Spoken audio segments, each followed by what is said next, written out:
सजावे आजा, कफन ओढ़नी के लेके अपना सजावे आजा। मर के मुड़घट में पहुँचतानी जरावे आजा, मर के मुड़घट में पहुँचतानी जरावे आजा। कफन ओढ़नी के लेके अपना सजावे आजा, कफन ओढ़नी के लेके अपना सजावे आजा। मर के मुड़घट में पहुँचतानी जरावे आजा, मर के मुड़घट में पहुँचतानी जरावे आजा। आजा आजा आजा आजा।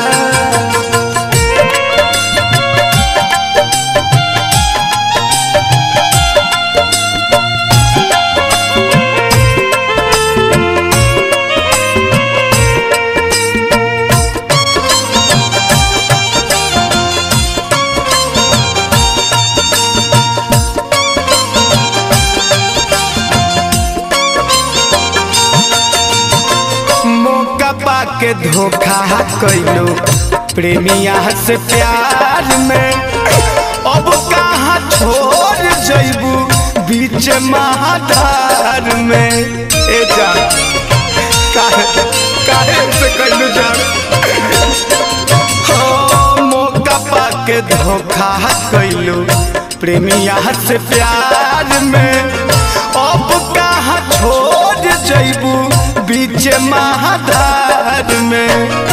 दिहल निशानी सुन रानी मिटावे आजा, दिहल निशानी सुन रानी मिटावे आजा। मर के बनी मुड़घट में हम पहुँच जरावे आजा, मर के बनी मुड़घट में हम पहुँच जरावे आजा।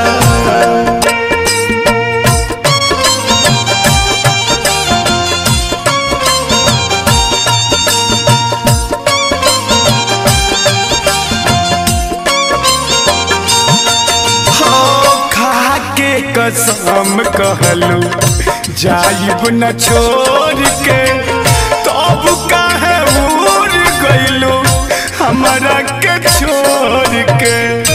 ए जान काहे से कैलू, हो खाके कसम कहलू जाइब न छोड़ के, तब काहे उड़ गइलू हमरा के छोड़ के।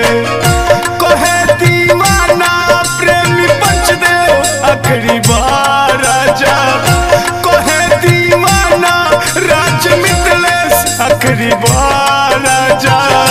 मर के मुड़घट में पहुँचतानी जरावे आजा, मर के मुड़घट में पहुँचतानी जरावे।